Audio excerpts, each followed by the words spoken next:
Bankless Nation, the markets feel very chaotic lately, so we brought on Jim Bianco, who is a repeat Bankless guest, to tell us what the heck is going on. Before we get there, we're going to shout out our friends and sponsors over at KRAKEN and their new DeFi product. It's called DeFi Earn. It's all based right in the KRAKEN app, also called the KRAK app. So you can deposit your stables into one of 3 different strategies that all go on-chain, depending on your risk appetite as an investor. You can get anywhere up to 8% on your stables inside of the KRAK app. Returns are variable, not guaranteed, of course.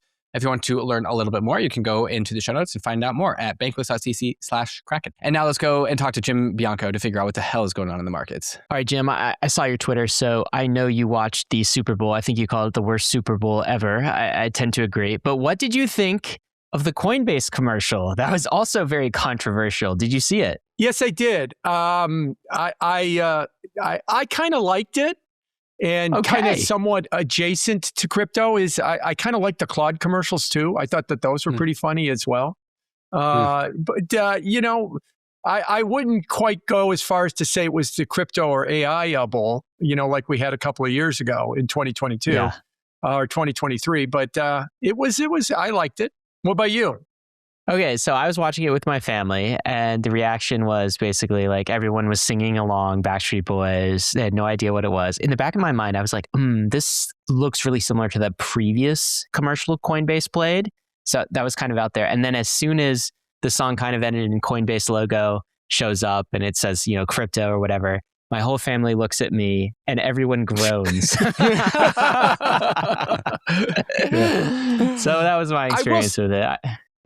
Yeah, I will say this about the commercials in general. I think that they're overproduced, you know, and basically what it is every commercial to me seems to be the same. Let's get a bunch of A-list celebrities, overpay them, overproduce 30 seconds of a big budget to try and make everybody laugh. And it's like, there's 50 of them during the, you know, they're all the same thing. And they need to kind of get a little bit more creative. Kind of why I kind of like that one. I thought it was a little bit different. That's true. Yeah, I will say that about Coinbase commercials generally is they have zigged when everyone else has zagged. Speaking of a zigging and zagging market, Jim, there is just a bunch of stuff going on that I am confused about. I'm going to call this section the WTF was last week section. There's just a bunch of different things that if they happened in a vacuum, I wouldn't otherwise need an expert like you to come on the show and give you analysis. But 4 big things, if maybe more, happened at once. One of them was SaaSpocalypse. SaaSpocalypse is just this name of this a fear-driven sell-off on the idea that AI is starting to look more like a substitute for software SaaS companies instead of a feature that makes SaaS better. So people are saying Cloud Code wiped $300 billion off global software stocks. That's just one. AI CapEx, Google, Microsoft, Meta, Amazon all increased their forecasted AI CapEx spending in 2026 up to $700 billion, 60% increase from the previous year. That scared the market. We have precious metals volatility. Gold dropped 21% across 4 days. Silver dropped 50% across 7 days. And then, of course, in the crypto side of things, Bitcoin dropped 33% over 7 days, hitting $60,000. Ether dropped 42% over that same period, getting as low as 1750. Fourth worst day of the decade in crypto price action. Like I said, any one of these things happens in a vacuum. I'm like, okay, it was a bad day in the market, but 4 of these things all happened last week. And so therefore I am confused. Jim, what the hell's going on? All right, so let me start with SaaSpocalypse. Let me give my street cred. I subscribe to the pro version of every AI that exists right now. I use the pro version of every AI that exists. I'm also heavily into trying to create agents with these AIs as well. And let me start off by saying, I think this is the biggest thing since the Industrial Revolution. I think this is way bigger than the invention of the internet right now. And I'll even give you as a prelude to some of this discussion, AI, not only are we going to get it, and we're going to get it full force, we're going to want it too. Because in 2026, modern life is, let me describe modern life for all of us. We sit around on devices, pushing buttons, tapping keys all day long, trying to get a million things done out of our computer. As you pointed out, any one of these things, go order something from Starbucks. Well, that's easy enough. but I got 450 other things I got to do at the same time. And so if AI can help me do all of them simultaneously, I think it would be huge for us. And so therefore, I am embracing my AI overlord, and I'm hoping that he comes fairly soon to help my life. Now, as far as SaaSpocalypse goes, what happened with the software companies is very simple. We all, SaaS services, software as a service, we being business, subscribe on a per seat basis for software, whether it's a CRM, a customer relations monitor from Salesforce, or some kind of other program like Microsoft 365 or something like that. Now, the reason that they were able to get away with that pricing mechanism is because to create these programs, I'll give you one example. Chrome, Google Chrome, their web browser, 35 million lines of code is what Chrome is. And it's pretty buggy free. And that they actually have hundreds of engineers that work on it. And on average, they fix 180 bugs a day and have been for years, which is why Chrome is such a good web browser. That is hundreds of millions of dollars that they have invested in Chrome alone in order to get that program to work to the way it was. Now, what's happened with AI is they have collapsed the price of software building. So there's a company called Cursor. Cursor basically ran an experiment about 2 weeks ago. What they basically did was they gave basically 100 pages of a prompt into the program and said, here's basically Chrome. Described it in 100 pages. Create this. It ran for a week. It produced 3 million lines of Rust code. And on the other side, they got a browser. Now, it's a little bit buggy, doesn't quite do what Chrome is going to do, but what stunned them was they said they spent about $150,000 in tokens to get this browser. That if you were to have asked a year ago how long and how much would have cost us to get this far, it would have been tens of millions of dollars of programmers, maybe 100 programmers in at least a year. And so what I think is happening with SaaSpocalypse is not that software is going to go away, is that their pricing mechanism is going to have to change.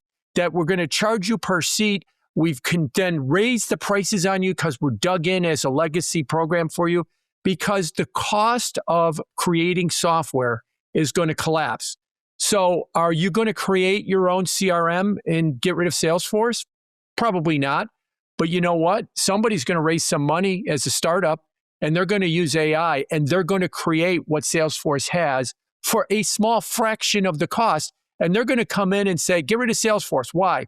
Because I'll charge you 10% of what Salesforce was charging you and deliver you the same product. So that's what's happened to the SaaS is that their pricing model, their business model is under attack, not the existence of the software. And the reason is because the cost of producing software in the future is collapsing towards zero.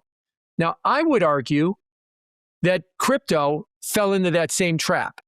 Crypto is programmable money. Crypto is software. If you actually overlay the S&P software index with Bitcoin or ETH, looks the same.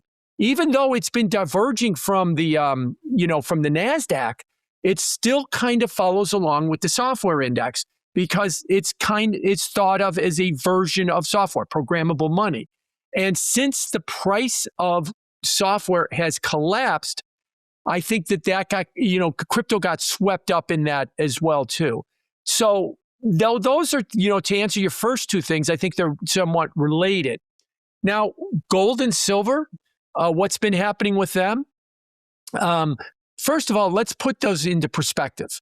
If you added up the total value of stocks, bonds, and real estate across the world, gold and silver, going back to last summer, it's like 3 or 4% the size of them. At their peak 2 weeks ago, they were about 8 to 10% the size of them.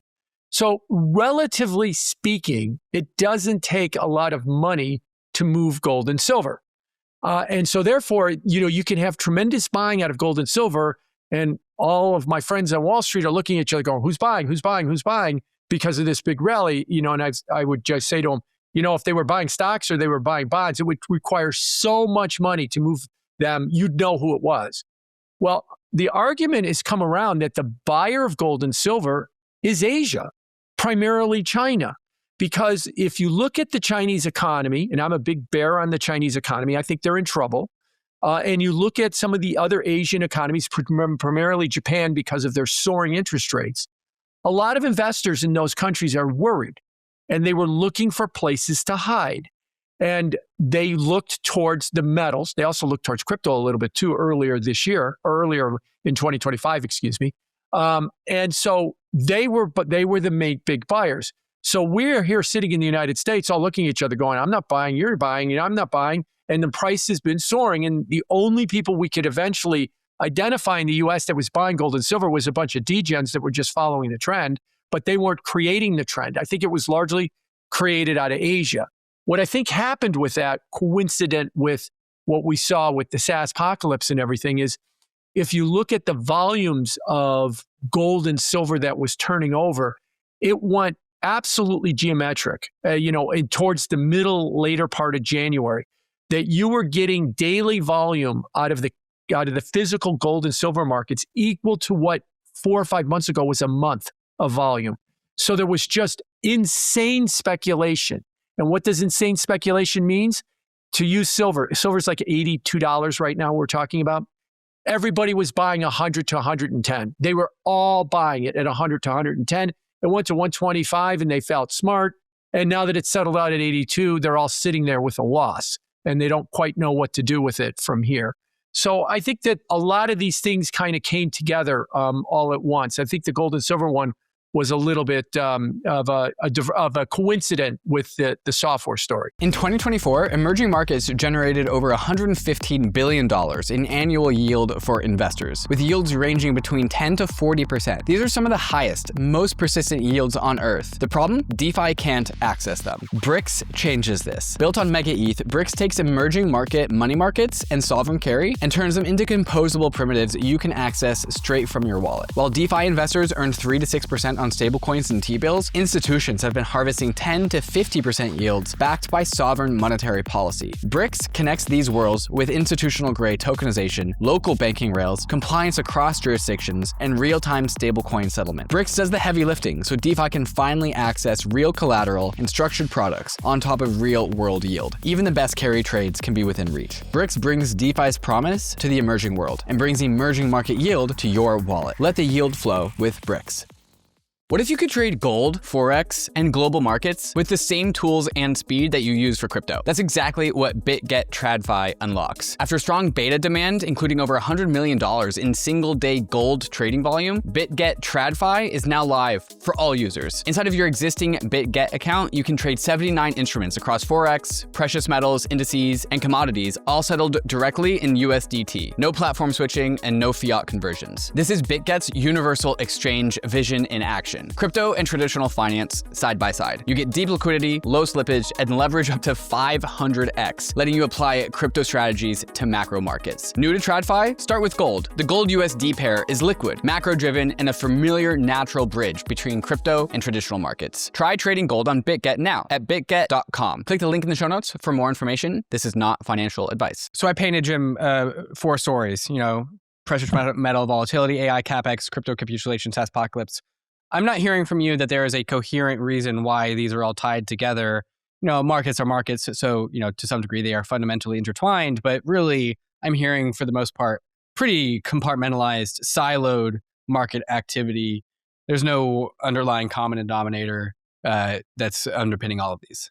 Yeah, no, I don't think there is. I think, the one I didn't address was AI CapEx. I think that the concern with that, what you've seen with the market now is that as companies report more CapEx spending, that it's getting a little bit nervous, that there might be too much CapEx spending and we're going to wind up with way too much capacity for what we're going to need in the future. And that's typical throughout the history of technology. If you go back and you look during 2000, there was a company called Global Crossing, and Global Crossing was one of the darlings of the 1999 tech rally, and they were laying fiber optic cable around the world. A lot of that cable is still dark. it never was lit. It was never used.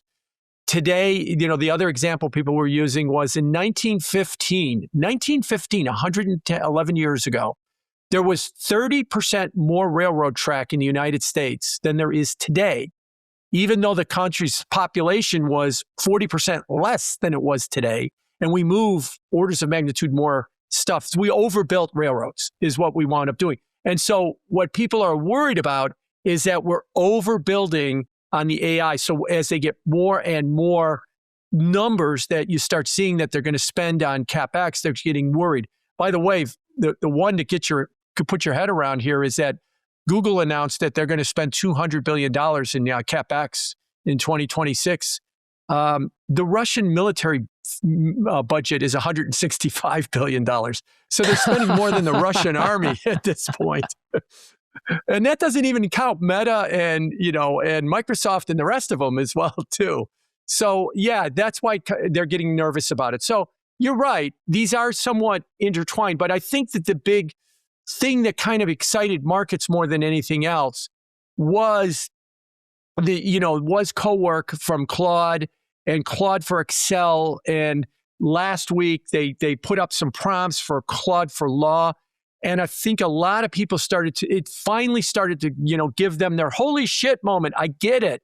This stuff is easy. I could do a week's worth of work in half an hour if I know how to use this product.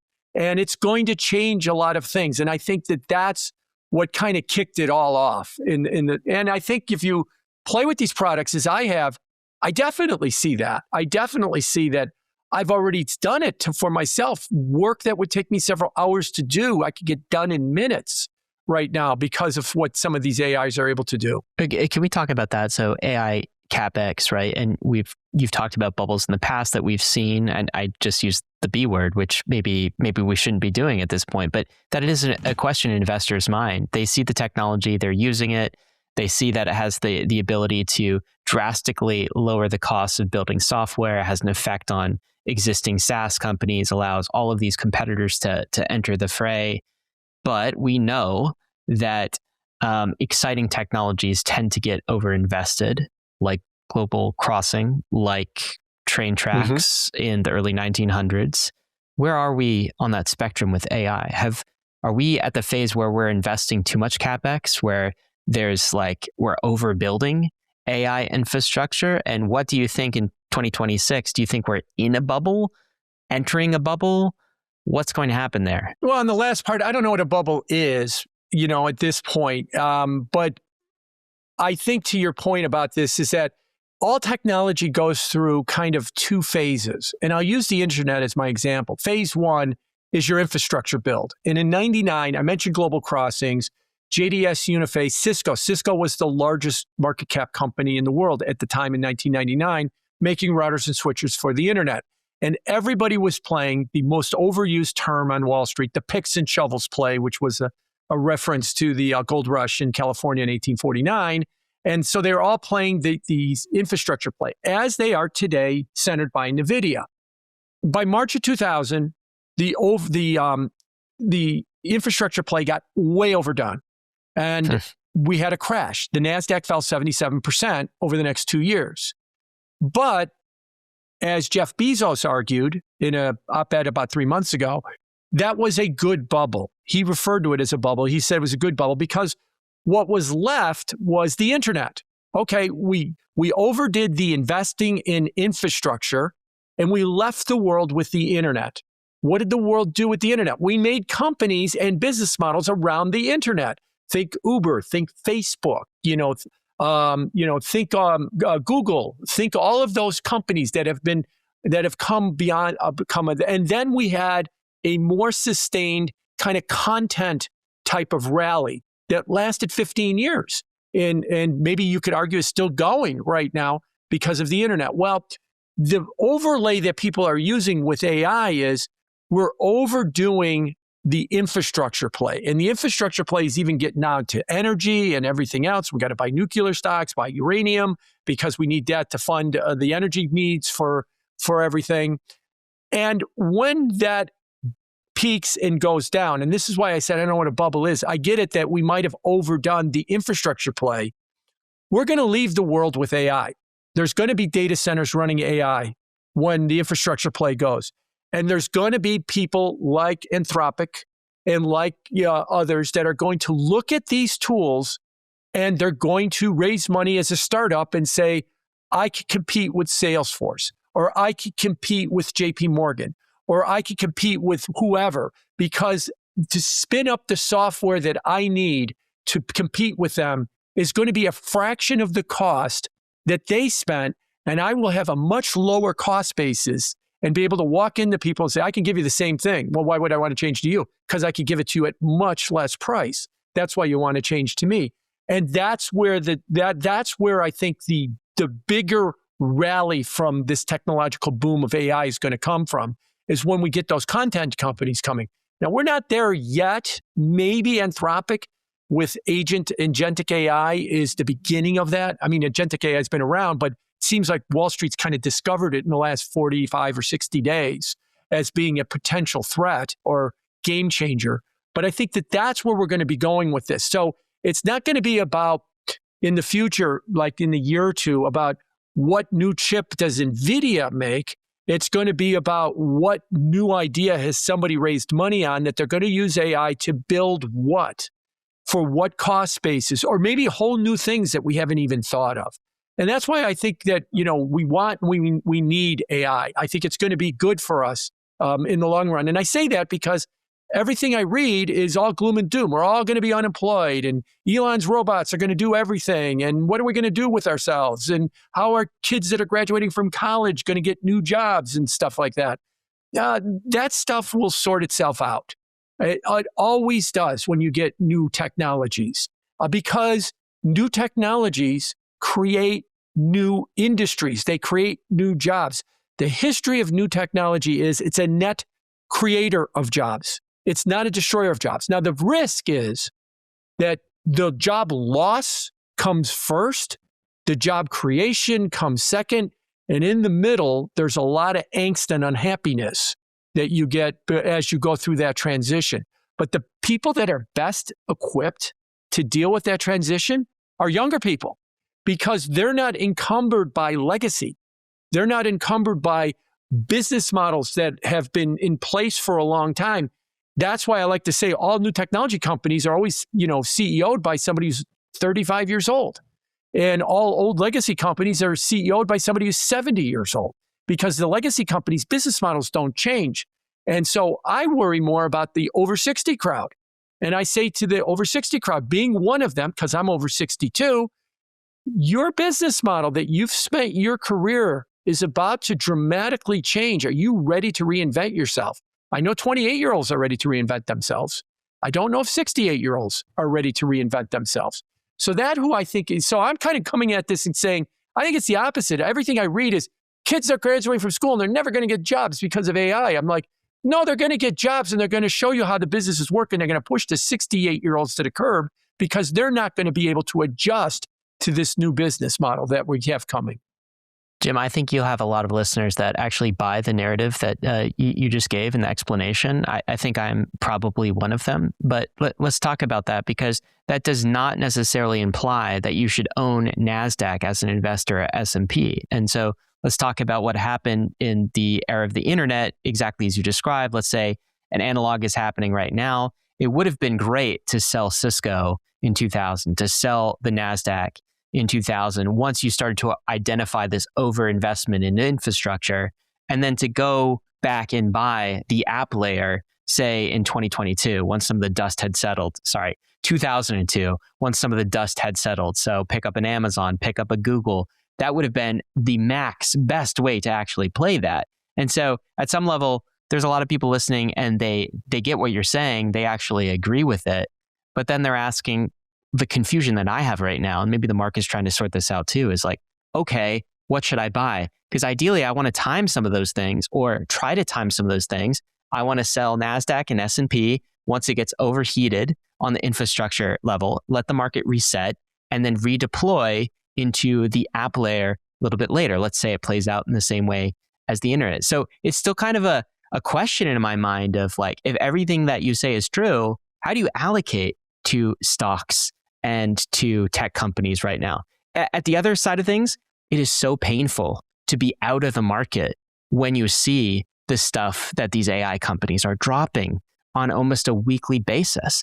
You're like, this is quite obviously the future, and I need to own that or become, like another meme, part of the permanent underclass, right? If I don't own these capital assets, then like I don't have any of this exposure.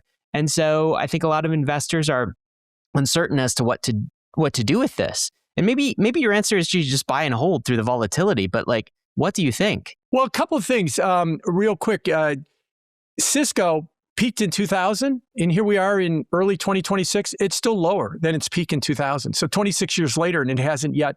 It's marginally taken out the high a couple of times, but it's still below that 2000 peak today, right now. So, I mean, that I think is the risk that an NVIDIA has, is that whenever it peaks, maybe it's now, maybe it's in 3 years, that might be it for a generation in terms of its peak, if you follow that model. And the other thing is, you said every day about dropping this stuff. Anthropic dropped Opus 4.6 to last Friday, and everybody was wowed by it. And 20 minutes later, we got Codex 5.2 from OpenAI. I know. So you can't even go an hour without having another one. We're going hyper speed with this. In fact, I heard somebody say to me that this technology is advancing so fast that if you asked AI how to use AI, it's behind right now in telling you how you're supposed to use it. It can't keep up with it right now. So this is very difficult. Now, to your question about investing, you're right, because the app layer is to come. It doesn't exist yet, or it's just in its infancy of being existing. So the companies that are going to start building on the app layer are going to be either startups or they're not quite startups. They're probably still in, there's probably still in graduate school, putting together ideas of how to use this stuff. Or as one friend of mine joked, they're still in 7th grade gym class, and we have to wait a couple of more years before they start putting together these apps.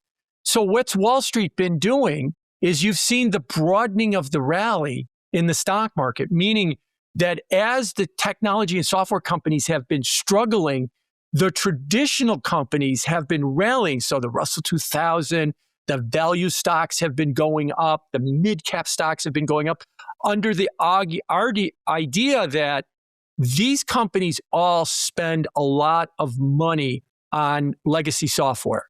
And they're going to get relief from the money that they spend on legacy software. Maybe AI is not going to change a Procter & Gamble's business model right away, or a General Motors business model right away, or an Exxon's business model right away. But what they are going to be able to come into an Exxon to do is say, look at how much money you are spending on accounting software, on CRM software, on analysis software. How many thousands of subscriptions do you have to Microsoft Office?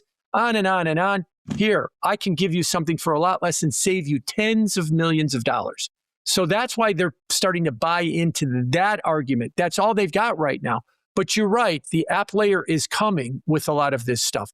And it's also got to be coming too because of what I just said. If we can't go an hour without getting another upgrade to a previous upgrade, and AI can't tell me how to use AI properly because it can't keep up, then we're not quite there yet in terms of putting out the app layer because it's too difficult to try and build on this stuff because it's constantly changing and stuff like that. But it's coming. It's definitely coming in a big way. Yeah. Jim, we recently had Lynn Alden on the podcast. Her episode actually comes out after yours. From the time of recording, we're going to release this podcast tomorrow. She said something that was pretty interesting to me, and it was about the nature of where the value of this whole revolution accrues. And some of the data that we have here is, well, we know Amazon, Meta, Google, CapEx spending is just through the roof. So they're not saving any money. They're not capturing any value because they're just spending it all building out capacity. OpenAI, Anthropic, all the AI labs spending buku bucks trying to just finish this AI race, get to the AI race. They're not making any money either. They're still in their growth phases, but they're not making any money. And so it really begs the question, it's like, all right, like where's all this value going at the end of the day? Lynn said something pretty interesting that I want to get your opinion on, which is that the equity value or the value itself really ends up in the hands of the consumers, the people using the products who can build apps. And I don't know if she said this specifically, but this has just been a conversation that I had with my brother-in-law, and this emblematic of many other conversations I've had. He said I assume he's your brother-in-law's I assume your brother-in-law's a normie. He's not involved in the crypto space or he's in the tech he's space. in healthcare tech. He's in healthcare tech, so he's tech oriented, but like still he's still a pretty stable normie. job. Yeah, and he's like 8 years older than me, and he goes, "Man, I wish I was either 20 years younger or 20 years older. I either want to be retired right now so I don't have to deal with AI, or I want to be 20 years younger so I could like adapt to it." And like the idea here is like really the equity value isn't it, like Amazon spending everything, all the big hyperscalers are spending all of their money. The AI labs are in hyper competition. Where does all the value accrue? It accrues to the users using the product who are going to make something valuable. Do you have any sort of thoughts or reflections about that, if that makes sense to you, or where you think this is really pushing the value? It makes a perfect sense. And, I think, yes, exactly. It accrues to the user. The user right now on AI is largely a business, and it's largely trying to take business tasks, accounting, compliance, analysis, that kind of stuff, and making that easier and simpler and cheaper. And so that's why you're seeing those stocks start to rally. You're going to be the winner, Procter & Gamble and General Motors and Exxon, from this AI race, because you're going to get cheaper products and better products in order to accomplish the goals of what you want to do with your business model. And the problem that you're seeing with the spend on the other side is a lot of these companies are starting to realize this is a race to win, and there is no second place and there's no participation trophy. As a matter of fact, that has been the biggest complaint you've heard out of tech about Apple. Apple is trying to do the Apple model, right? We're going to sit back, we're going to let everybody else beat themselves up, and then we'll just show up like they did with the iPhone, right? Nokia invented the smartphone. You had the Palm Pilot, throughout the late 90s and early 2000s. And then 8 or 9 years later, here comes the Apple iPhone 1 and just took all the business away from them. And Apple is trying to recreate that kind of mentality. Oh, let the rest of them kill themselves. We'll show up in 2029 or 2030, and we'll wow your socks off with what we'll do with AI, and we'll take it all away from them. And I think the market is saying, you did it with the iPhone, but I don't think you could do it with AI. And that's why Apple stock and Apple's, the criticism of Apple is coming in. So I understand why these companies are doing it, because there is no second place. You've got to try and be the winner here. And we have to keep going and going until we're spending more than the Russian military in order to try and win this match that we're doing right now, because there is nothing left for us if we don't. What do you think that means for the just distribution of assets in the S&P 500, for example? Like over the last 3 years, as I have understood it, the trend has been to a concentration of the S&P 500 in a very low number of companies. Like after NVIDIA, Amazon, Microsoft, like the rest of the S&P 500 is only making up some much smaller percentage of the total thing. Do you think that trend reverses if we think that the value of all of this CapEx spending and all of this stuff goes to the businesses, the long tail using these products? That's where the value accrues. Do you think the tail end of the S&P 500 has outsized growth versus the fat end? Yeah, I think it's already starting to reverse. You're right. If we were to back up to last summer, early fall, even I was showing the statistics that AI and AI related companies, or call it AI adjacent if you throw in some of the energy companies, was like 50% of the stock market's capitalization. Half the stock market was involved in AI to some degree or another. And the fear was, if that ever peaks and goes down, it's going to take the whole market down with it. And that was a valid concern. And I shared that concern too. That's somewhat happening right now, especially if you throw in the SaaS stocks with it as well. But the market isn't going down. Now it's very volatile and it's kind of holding near its highs, because what we didn't anticipate was the other 50% of the stock market was going to benefit from it, and that they were going to swell in value as these AI-related companies, AI-adjacent companies, shrunk or at least stalled in value. And so that's what we've started to see happen with the stock market. So it's holding up for now in terms of, the Salesforce is down 50% from its high, and Cloudflare is struggling and everything else. But look at the Russell 2000, look at the mid-cap. It's going up. and it's kind of offsetting it so that the total value in the stock market is roughly unchanged. It's just a mixture of where it's coming from is really what's chasing it around. So people that invest in QQQ, the NASDAQ 100, are very long-faced. And traditional value investors are very happy-faced because, but they're kind of offsetting each other. That I didn't have on my bingo card, that there would be this giant offset. And I don't think many other people had that on their bingo card either. They thought, man, when this AI thing peaks and goes, it's going to take everything down with it. But for the moment, it isn't. Now, maybe that changes, but it doesn't seem to be working that way. So, Jim, as you could tell, both David and I are just unloading all of our questions on you, where areas where the market doesn't make sense. And I want to move back to precious metals again and the volatility. And you mentioned that a big reason for the increase in some of these precious metals has been Asia buying, in particular, maybe China. But I have a question, something I don't understand. That makes sense to me with respect to gold. Okay, so Chinese central bank, a hard asset, gold is very similar to kind of the crypto story that we've been telling and looking at for quite some time. Why silver? Okay, is there any economy on the planet that is moving in the direction of a silver standard? Or is this sort of an effect that we've seen in crypto where you have sort of a leader, a main asset, and then you have kind of the altcoin that can catch up to it? I don't understand why silver is worth like $4 trillion right now. Yes, it is. We're not going bimetal. The U.S. flirted with that idea around the 1890s and stuff like that, with the cross of gold speech. But yes, it is the poor man's gold, silver. And it is, you got it exactly right. It's kind of like Bitcoin goes and the altcoins follow, or ETH goes and the altcoins follow. So it is the altcoin is following. And that's why silver is a higher beta version of it too, right? So when it goes, it just doesn't follow gold. It outperforms it. And then when the peak is in, it collapses. It just doesn't, it doesn't just go up and down with it. I mean, it might be correlated in price movement, but it's not in terms of price.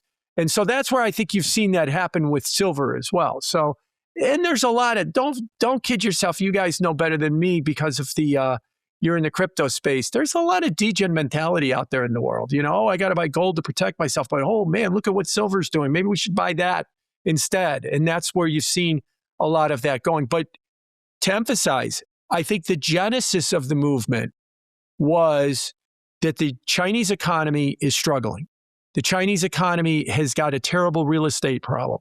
Chinese investors are starting to see that there are problems in the Chinese economy. They're looking to protect themselves. And they're saying, what should I do? The problem with them buying Bitcoin or any other crypto is, how many times has the government banned them from buying it? And they keep finding ways around it, but gold and silver are still a viable option for them. And I think then if you throw in Japan too, because their interest rates have been surging, absolutely surging, because for the first time in 50 years, Japan has a higher inflation rate than the US. And so that's why their interest rates are surging. And there's an old line on Wall Street that applies around the world, that when interest rates go up fast and hard, something breaks. And there's a real fear that that giant surge of interest rates in Japan will break something. It hasn't yet, but we're also not done with the surge either. And so you're probably seeing a lot of buying coming out of Japan as well too. And then you want to throw in Vietnam, Indonesia, Malaysia, maybe Korea as well too. And that's where I think the genesis of this gold and silver rally began. And, there was a bunch of momentum followers in the US and in Europe that saw it, jumped on it, and probably helped push it to the insane peaks that it got to, but they didn't start it. It started out of Asia. You said earlier you were bearish on the Chinese economy, and then you just said there, Chinese real estate market. Of course, that is very much known. However, there's definitely a bull case in the air about the Chinese economy that also has to do with some of your bullishness in this episode, which is AI. And China indeed is a manufacturing super hub. They can use AI, and they're coming up with some of the best open source AI models out there. They can apply that to manufacturing. They can apply that to robotics. Our friend Noah Smith has talked about the electric tech stack, which is sort of the future of every modern industrial, super state. And they have that ability in spades. They have a massive electricity grid, massive energy production. It seems like they're actually pretty well positioned for this new era. So why are you bullish, or bearish, I should say? Yes, that is all true. But they also have two other big problems too. They have a lot of political risk and they have a lot of competition. So whatever you could say about China, you could say it about Vietnam, you could say it about India to some degree as well too. And I think the big change that's really causing everybody some angst is the political risk. Let's go back to November 2022. That was the middle of zero COVID in China. Just to give you a quick anecdote about this. Zero COVID in China. So everybody understands what was going on in China. You were not allowed to leave your home. Most people live in apartments. The government would weld the door shut of your apartment. You were not allowed to leave. They would bring you necessities. And usually they were very poor at doing that. And you weren't getting enough food. And you weren't getting enough necessities. There was a fire in one of these buildings. And the fire brigade didn't get there fast enough. And people were beating on the door that was welded shut because of zero COVID. And a lot of people died in the building. And it sparked what was called the white paper revolution in China. And there was a lot of protest about that we've had it with zero COVID. Those protests went to the Foxconn factory floor where they made the iPhone. And the answer that the Chinese police had to the protest about, we want to end zero COVID on the Foxconn factory floor, was they came in, they beat the protesters on the floor. And the Foxconn was wiping up the blood every day and getting more people in there. We can't stop iPhone production. You can't imagine what an uncomfortable position this put Tim Cook in. That, all of a sudden we've got people being beaten on the floor where they're making iPhones.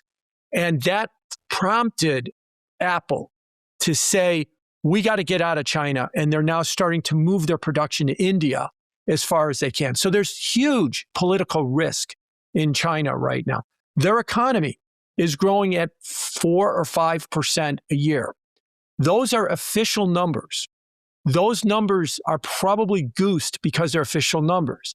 But even if they are official numbers and you take out the COVID shutdown and restart, those are 50-year lows in terms of economic growth coming out of China, because most of the Chinese economy is still traditional manufacturing, and it has to compete with lower cost options of Vietnam, Indonesia, the rest of Southern Asia as well.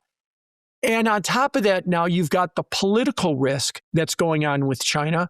And India's waving their arm over here going, you know what? We're actually now bigger. I don't know if you guys knew that, but India now surpassed China as the largest population country in the world. And the vast majority of their population speaks English, where it doesn't in China.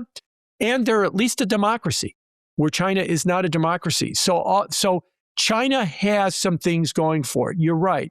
Open source software, some really good and smart manufacturing facilities in Guangdong, which is just over Hong Kong as well.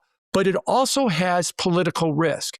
Not only the story I gave about what happened on the iPhone floor, but Jimmy Lee was just sentenced to 20 years in prison. He wrote Apple News, and he was a big critic of what the Chinese government was doing in Hong Kong.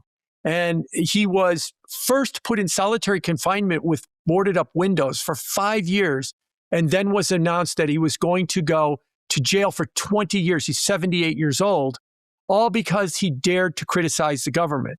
So that's the political risk that they face as well, too. And that's why I'm bearish on them, because they need to open up. They need to do it. But instead, under Xi, they're getting to be more authoritarian almost by the day. And so it's going to give them a big limit as to how much they can compete in this stuff. What do you think about Trump's pulling back from America being the dominant world order? What do you think that does for China's options? Does China now have more options than it did previous due to Trump's political choices? I don't think that's necessarily what he's doing, is pulling back from the political order. I'll go back to J.D. Vance's speech to the Munich conference in February of last year, and I'll summarize it in my words. over the last 50 or 60 years, we in the US have spent nearly $20 trillion more on defense than Europe, have spent on defense. You have enjoyed the umbrella of our security around the world. And what you did, instead of spending that money on defense, is you've given your economies free healthcare, and you've wound up having big public sector infrastructure that we couldn't do and provide security at the same time. So what they're arguing is it's time you step up and start taking your load. And I think the catalyst was the Houthis in Yemen were blocking shipping in the Red Sea. And so everybody understands the Houthis were basically putting together these $50,000 drones with duct tape and lawnmower engines and 200 pounds of explosives and shooting them at commercial shipping. And the Europeans couldn't do anything about it. They could not do anything about it. They were in their militaries had degraded to such a point that they were incapable of doing it. Now, the US eventually through 2025 kind of got the situation under control there, and shipping is reopened to some degree in the Red Sea. And also the Gaza deal with Israel also helped as well too. But that was kind of like, man, you guys are, you can't just let us continue to spend trillions of dollars on defense while you keep pushing green initiatives, free healthcare, and lecture us on everything you do wrong. So it's time you start taking up the mantle and start spending more money on it. Now, the problem with Trump is if you read what Trump, if I was to say, here's a Trump policy, Greenland, and I was to write it down on a piece of paper, and I said, what does he want to do in Greenland? Well, Russia and China are there mining for rare earths, and there's some military strategic advantages to being in Greenland. We should get them out. I think even the Europeans would agree with that. But how does Trump go about doing that? Oh, we're going to take over the country. We're going to invade the country. We're going to buy it from Denmark. You know, he goes to 11 in everything he wants to do. Kind of like Canada. Canada, he's been complaining that because of global warming, there's open shipping lanes to the north of Canada that runs through Canadian waters. The Chinese and the Russians run warships right through it. And he's saying, we got to stop this. Okay, I think even the Canadians agree.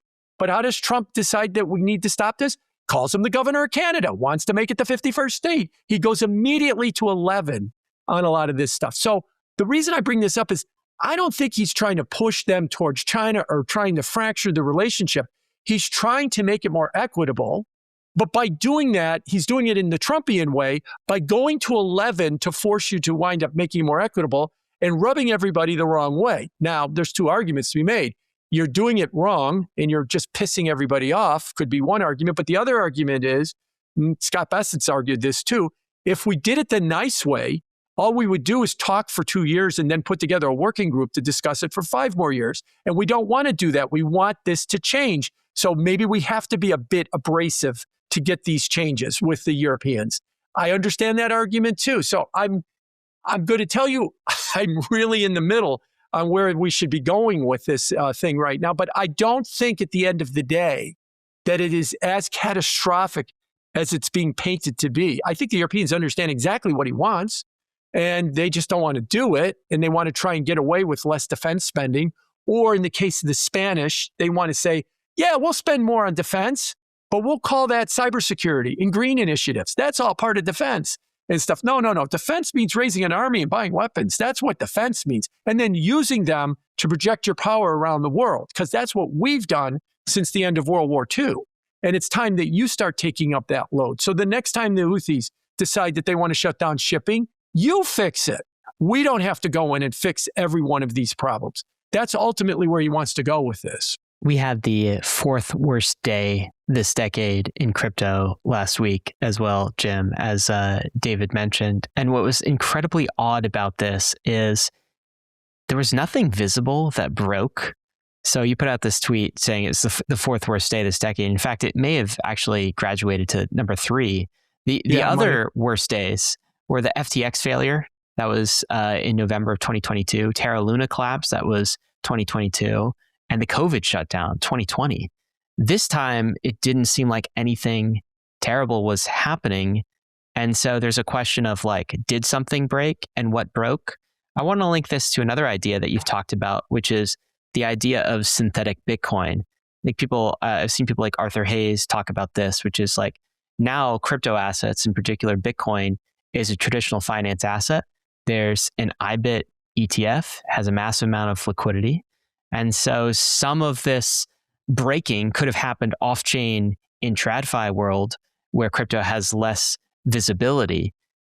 What is the idea behind synthetic Bitcoin? And like, I guess, what's your take on why crypto had its third worst day ever last week? I think they're somewhat related. So we all talk about that Bitcoin, crypto, ETH is deflationary as well, is hard money. You can't print it. No, you're right. You can't print it on chain. You can't create more than 21 million Bitcoin on chain. But off chain, what we've effectively done is we've created a fractional reserve system around Bitcoin. So we've got the ETFs, we've got borrowing by, say, Strategy that's been borrowing in the TradFi markets to buy Bitcoin. We've got structured products that are tied to the ETFs, which is tied to the underlying Bitcoin. So what we're doing is we're creating many, many billions of dollars of crypto buying that is not on chain. It's not unlike what we call the paper gold market, the paper silver market versus the physical market as well. It's not unlike what we do with the stock market, where we have derivatives, options and futures and total return swaps and the like in those markets as well. The difference is with crypto is it's new. And the history of fractional reserve systems like that, where you're basically leveraging yourself up and kind of creating more synthetic supply. And the reason I say synthetic supply was it's not on-chain supply. It just mirrors the on-chain supply. Is that these systems are inherently, these fractional reserve systems are inherently unstable. That's why over hundreds of years with banking, we've got the Fed, the FDIC, the OCC, the Treasury, the SEC, the CFTC. We got to have these overlapping regulators to take this very unstable system and try and hold it from blowing up. And we've got generations that we've kind of made mistakes, have had blow-ups in these markets, learned from them and adjusted. Crypto is new with this kind of synthetic stuff. And I think the real catalyst for this in a big way was, yes, we had futures and options, from the crypto exchanges, from the centralized exchanges forever, like the Binances of the world. But what really changed was these digital asset treasuries in the ETFs. And now you've got a representation of crypto in the TradFi world. Now we could put options on that, futures on that, total return swaps on that. We could borrow structured notes on that. And we've got billions and billions and billions of dollars of people that are invested in playing crypto and never touching on chain. And so when the market started to crack, I think it was the synthetic markets that cracked. And so I would argue the that TradFi synthetic markets in particular. The TradFi synthetic markets is what started to crack. And that was pushing a lot of liquidation that was showing up on chain, which is why the underlying markets were going lower. Because what I'm trying to address is people have said to me, yeah, but we've done this forever with gold and silver. Yes. And how many times have we blown those markets up over and over before we kind of learn to kind of keep it, in check? This is new for crypto, these TradFi synthetic markets. And so that's a learning process. We're going through a learning process. In 1982, we started in with futures on the indexes in the S&P 500. The Value Line Index was the first one. The Dow eventually came in the rest. In 1987, the stock market crashed 22% in a day because these new tools that created synthetic stock positions, we didn't quite fully grasp the risks that they were having. We had a stock market crash. We kind of are doing that right now with crypto, from going down 50% from the October high in Bitcoin as well. So is it inherently bad that we're doing this? It depends on your point of view. Some people would argue, no, it's not inherently bad that we're doing this. It opens it up to other people. purists would say, maxis would say, no, there's only one way to own Bitcoin, and that's on chain. And if you don't own it on chain, you don't really own it, not your keys, not your crypto kind of argument as well. But the bigger issue is when you go to these inherently unstable fractional reserve system, another way to say is leverage. When you go to these inherently unstable leverage systems, unless you've got some experience with it, it's going to get unstable for you at times and it's going to blow up. And we might be seeing that kind of unfolding or have seen that unfold over the last several months. Yeah, I think that's a good explanation for like what's happening and why there is this massive volatility that's somewhat unexpected, because this runs counter to the narrative that we've heard, which is once TradFi enters, things will stabilize. They'll get less volatile in crypto, right? Because you have disciplined dollar cost averaging in these instruments like the ETF. And what are we seeing? We're seeing massive amounts of volatility. But I want to ask you if what you think. Can I jump in on that real quick and just say that argument was correct, but it had an assumption. TradFi is going to buy directly that either on-chain or one hop from on-chain. They're going to buy an ETF or a digital asset treasury company that will then represent their position on-chain. What TradFi wound up doing was getting 3 or 4 levels removed from it by buying options on ETFs. They are buying futures on options on, or options on futures on ETF, or structured products on ETFs that are on digital asset treasuries, that they were going to buy options on the convertible bonds of the digital asset treasury like strategy. And that's when things started to get inherently unstable. You're telling me they're a bunch of degens. They're a bunch of degens, just like us. But don't call them degens. Don't call them degens, though. But they are degens. Yeah, exactly. Okay, well, professional degens. What do you think is next for crypto? Do you think that was the capitulation event, or do you think there's more pain to come? And then how does crypto rebuild, rebound? What's the future, and what's the story with crypto prices in 2026? I think the narrative that we had that went into the high in October 25 was the adoption narrative. Digital asset treasury ETFs, here come the boomers. Everybody's going to come in and they're going to buy BlackRock.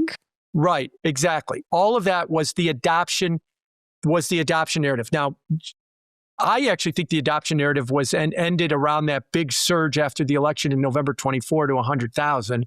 And momentum waned, and then we got to 126 in October 25, and then we crapped out as well. I think that adoption story is over right now.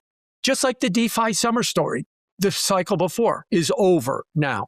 So crypto needs another narrative. And I still think there's a chance you can get Bitcoin to 1 million, you can get ETH to 20,000, and here's how you do it. The next narrative has to be, instead of having permission, talk about replacement. You guys talk about Bankless all the time. So let's get back to that. Your podcast is called Bankless. Let's get back to that. Instead of saying everybody wants permission, Larry Fink has given us permission. Jay Powell has given us permission. Donald Trump has given us permission. They passed the Genius Act. They're going to hopefully work out the Clarity Act. That gives us permission to buy it. That story's over. The next story is replacement. Don't wait for Larry Fink to tell you you're okay and that Bitcoin is going to go to 700,000. Build systems that are going to take BlackRock away from him if he doesn't keep pace with it. And so if you go to the replacement system, build a new alternate financial system. They're talking about tokenization of all assets online. Why are we waiting for BlackRock to do it? Why isn't the crypto community saying, you're right, we'll do it. Thank you very much, Larry. Step aside and watch how we get this done. That's where I think the next bull market will come from. Every winter, this seems like the cycle always repeats, right? Every summer ends with a little bit overdone in the degen community. Then we have a winter. And what gets us out of the winter? Building, like DeFi summer in 2020. We built a new kind of system. So what I've argued is, long term, I've been in this space now for 9-10 years. And I've always said, every time this space starts to talk about, and that's why I tend to lean more towards ETH than Bitcoin, every time this space starts talking about a replacement of TradFi, because I think that the TradFi system needs to be disrupted. Count me in. count me in. I'm all in on this. When it stops talking about replacing this system and starts talking about being a casino, then I get nervous. And that's what I started hearing in the summer of 2025 is we're back to casino talk all over again. So if we want to go back to stop asking Larry Fink for permission and start saying, we're not going to wait for Larry Fink to tokenize every asset in the world. We're going to do it. Larry, you better keep up. Then you can get yourself out of a winter. And you can get out of a winter in a big way if we go in that direction. Hey, Bankless Nation, it's David. If you're hearing this, that's because you are listening to the free Bankless podcast feed. Did you know that there is a premium Bankless RSS feed? The premium feed has extra interviews that I do for my own personal research and just deeper questions that I want answered about the crypto industry, questions that I want to answer so I can be more informed as an investor, both at Bankless Ventures and also just in my own personal portfolio too. Also, there are no ads, which means if you listen to the premium feed instead of the free feed, you'll get about 20 hours of your life back every year because you choose to support Bankless directly. So if you're interested in getting extra content all while skipping the ads, or you just appreciate what we do here and want us to keep doing it, we'd appreciate it if you signed up for Bankless Premium. And there is a link in the show notes to get started. Cheers to a good 2026. Few people in crypto put real skin in the game when they make public top or bottom calls. The DeFi report is one of them. The week before the October 10th flash crash, Michael from the DeFi report emailed his entire newsletter saying he's going aggressively risk off and sold the majority of his book from crypto into cash. This is when ETH was about $4,000 and Bitcoin was 110. Michael runs the DeFi report, an industry-leading research platform built on data, cycle awareness, risk management, transparency, and most importantly, skin in the game. We like Michael at Bankless. We like his analysis, and that's why you hear him on the Bankless podcast about once a month. And the DeFi report is giving Bankless listeners 1 free month of access to the DeFi report. So if you're looking for some sharp, data-driven analysis to make better informed decisions around your portfolio, you can learn why and how Michael called the top and what he's doing next, all in the DeFi Report Pro. Check it out. There is a link in the show notes. Hell yeah, Jim. That's got to be one of my top 3 Jim rants on the Bankless podcast. God, one of my favorites. This is why we keep bringing you back, Jim. We just got to have a few more questions before we round out this episode and let you go. New incoming Fed Chair, Kevin Warsh. Thoughts, reflections? Are we excited about him? Are we scared of him? What do you think? I'll give you 2 thoughts. One, the moniker that they've all stuck on him is that he's hawkish. Right. That has come from a lot of commentary that he's made over the last 20 years. He was a Fed governor from 2006 to 2011. All right. He made some hawkish statements during the financial crisis. He was worried about all the money printing, cutting rates to zero was going to produce inflation. It didn't, but he was worried about it. That's 20 years ago. You know, Besant and Trump knew that. So Warsh made some statements to Trump to alleviate those fears that he's hawkish. So the first point I'm trying to bring up is I don't think he's nearly as hawkish as everybody makes him out to be. But we don't quite know what they are because he's kind of gone radio silent, and we'll find out. I mean, I understand the argument is that he's saying AI is going to produce productivity that's going to keep the inflation rate down so that we could cut interest rates. But I'd like him to dig a little deeper than that. We'll have to wait for his confirmation hearings, and hopefully they'll ask him those questions at his confirmation hearings. The other argument he's talking about is the Fed Treasury Accord. So a quick history on the Fed. Fed was created in 1913. Until about 1935, on the FOMC was the Treasury Secretary and the chairman of the Office of Controller of Currency, the OCC chairman. They were part of the FOMC until 1935. And so what happened in the first 30 or 40 years of the Fed is we really struggled about what does the Treasury do? What does the Fed do? Which one is theirs? Which one is theirs? And then we had this Fed Treasury Accord in 1951, which kind of drew the lines. Treasury does this and the Fed does that. And that's not a law. It was just an agreement. And he's saying it's time for a new agreement. Now, why is he saying it's time for a new agreement? His argument is the balance sheet at $9 trillion in 2022 was too large. We started to reduce the balance sheet. We got to $6 trillion through quantitative tightening. And what happened in the fall of 2025? We started to see SOFR, the secured overnight funding rate, overnight money funding rates, start to get very volatile relative to underlying rates. And we started to realize that we could only pull the balance sheet back to about $6 trillion. And if we go any more, the funding markets run into trouble. And his argument is, this is still too big a balance sheet for the Fed. we need to go further than 6 trillion to reduce it, but we can't unless we start changing rules to allow Wall Street to expand and take it up. So if we reduce the balance sheet from 6 to 4 to 3, that Wall Street's funding markets double in size. In order to do that, we're going to need agreements from the Treasury, and that's this new Fed Treasury Accord that he's talking about. Count me in. I think he's dead on right that we need to do this. The Fed is still too big, even though it's gone from 9 to 6. And now they're doing reserve management purchases to increase their balance sheet, but don't you dare call it QE. It actually is QE. They just don't want to call it QE.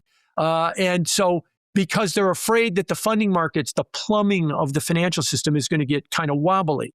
So I think that they do need that. The last thing I'll say about him is a quick anecdote or a quick history lesson. 1986, there was a Fed meeting, and there was a meeting to decide to cut interest rates. Fed chairman at the time was Paul Volcker.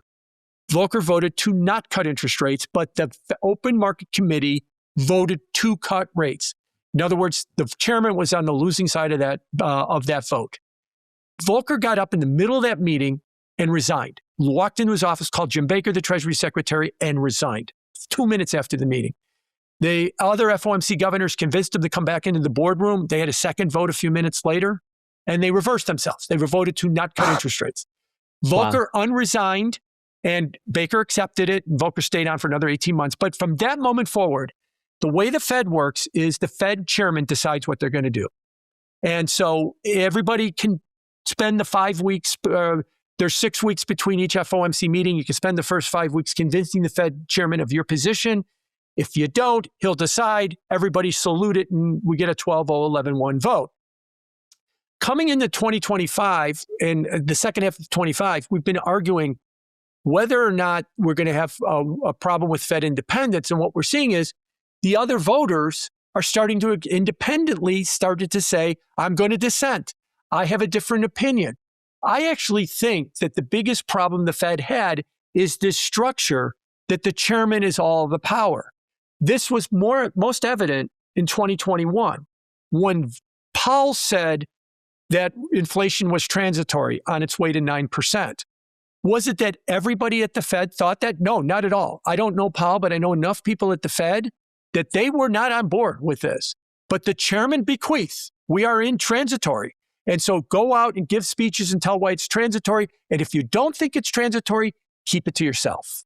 And so I would rather that we had more conflict, more dissents, minority opinions, majority opinions, coming to a consensus view. We're getting more of that. Now, why did I bring that up? Because if Warsh has an argument to aggressively cut rates, as Trump wants, what could wind up happening in the second half of the year is something like what happened to Volcker. I think we should be cutting rates. Yeah, but you got to get 6, there's 12 people on the committee. You got to get 6 others to agree with you. That used to be a formality, but it's not anymore. And if you look at the current makeup of this Fed, I could tell you right now, unless the stock market crashes or something changes, there are a solid 4 or 5 no votes for any rate cut this year. Now, again, if the economy changes between now and the summer, those might change. But if it looks like it looks the day we're recording in June, there's at least 4 or 5 no votes for a rate cut, maybe more. And so this is going to be the next thing we're going to start to see out of the Fed, a more independent Fed. In other words, it's going to act like the Supreme Court. You know, in this country, if the Supreme Court hold error arguments about fill in the blank, and then they went into the cloakroom and they looked at Chief Justice Roberts and go, so how are we voting on this one, Chief?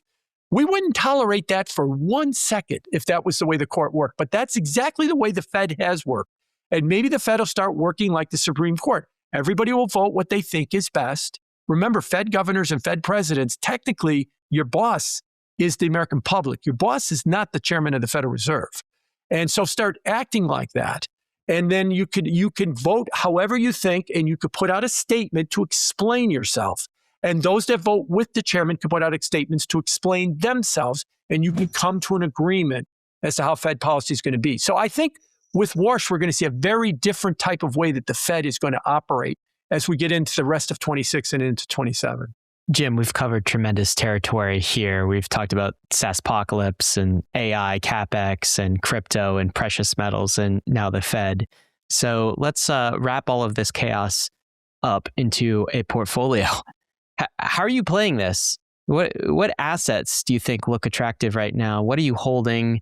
What are you selling? What are you buying? This is the hardest part for me, is putting all this together into what a portfolio actually looks like. What's yours? Let me start with crypto. I'm not adding to my crypto position yet. Either longer term, I want to see building being done with crypto, or I want to see a serious puke out of the public, out of the ETFs and the like. I know my friend Eric Balkunas likes to say, in fact, I had a Twitter thing with him, that 93 or 92% of all the money that's gone into the crypto ETFs has not left, and that they're holding tight their diamond hands. And I said to him, I don't know if that's bullish, because we're just going to have to find that. We're going to have to find that pain point to get them to move. I'd rather that they were vomiting it up right now and I'd start buying it right now than saying that they're diamond hands and are never going to sell it. There's a pain point out there. There's a pain point for everybody out there. And so that would get me to kind of add to my crypto position. Otherwise, if I start to see some real signs of building, let's do the tokenization. We don't need Larry, that kind of thing. I'd be in it. TradFi markets. I've been arguing now for 2 years that the problem in the TradFi markets is one of unrealistic expectations. The last 3 years, the stock market was up 20%, 25%, and 17%. That's the S&P 500. There's an expectation, if I do nothing and buy the index, I'll get 20% a year. So that's kind of like cash. Just do nothing, just buy SPY, it goes up 20% a year. And then the question is, what can I do to get more than 20% a year? Those are 3 great years. But I would argue that that's an unrealistic expectation. What is probably more realistic for the market is what I've termed the 4, 5, 6 markets. Cash over the next couple of years should return you around 4%. Bonds should return you around 5%. Stock should return you around 6%. By the way, those are not bad numbers. But they sound bad because, the NASDAQ's supposed to return me 40, and the S&P is supposed to return me 25. And if I pick the right stocks, I'm supposed to double. That's because that's what has been for the last couple of years. But I'm saying that those were unique years. So if you put that into that kind of perspective, and I wind up having another 15 or 17% year, then realize that you had a decent year. So I've been arguing more of a mixture, kind of some bonds, some stocks. Now, part of that is where you are in the cycle too, because as you get older, you should be having less risk in your portfolio. There was a podcast I was watching in April of last year when the market was melting down in April, right after Liberation Day. And this woman called up, it was a personal finance podcast. She said she was 72 years old and she needed to take her mandatory withdrawal. So what you know is if you have money in a 401k or you have money in an IRA and you don't withdraw it after 59 and a half, you have to withdraw all of it at 72. And so she was hitting that limit. She had to withdraw all her money. And that means you get a tax bill. That means you get a big tax bill. Because all you're doing with 401k and stuff is you're deferring taxes to the point when you withdraw it. So you get to continue to compound tax-free. And then when you withdraw the money, you tax it. Well, what happened was she said, because of Liberation Day, she said that she was going to get this enormous tax bill and her portfolio was down 40%.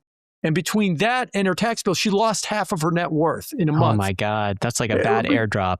Right. And so they asked her, like, what are you investing in? And she's like, well, my biggest position is NVIDIA. And then she had some, the ARK fund, and she had some Apple. And I'm like, you're 72 years old, weeks away from your withdrawal, and you're pressing the bet on NVIDIA all the way to the last day. You should have been in 3-month bills at that point. Whatever your net worth was at 71 and 11 months is your net worth. And you got to start thinking about not losing half of it as opposed to, can I sneak one more double out before I die, or something like that. And so in that regard, that's why I've been arguing, because I talk to older people, that, you want to have more of a mixture of stocks or bonds. But if I'm talking to people that are younger that want to own more stocks, I would say dial down your expectations to about 6-ish%, maybe 7%, and understand that there's a big rotation going on in the market right now towards the traditional companies that would do better because of cheaper cost of software. And eventually, we're going to see the emergence of these app layer or content layer AI companies coming. Now, probably the closest we have to that today might be OpenAI and Anthropic, but unfortunately, neither one of them are public. So that's going to be hard for people that are only in the public space to invest. But eventually, we're going to start to see some of these companies come into the public space as well. But I think the biggest thing I've been arguing to people is your expectations that, I just plow it in SPY, and if I just continue to breathe, I'll make 20% a year. Yeah, you have for the last couple of years, but that's not going to continue. Jim, this has been great. Thank you so much for joining us again. Thank you. I enjoyed the conversation. Bankless Nation, got to let you know, none of this has been financial advice. Of course, you could lose what you put in, but we are headed west. This is the frontier. It's not for everyone, but we're glad you're with us on the Bankless journey. Thanks a lot.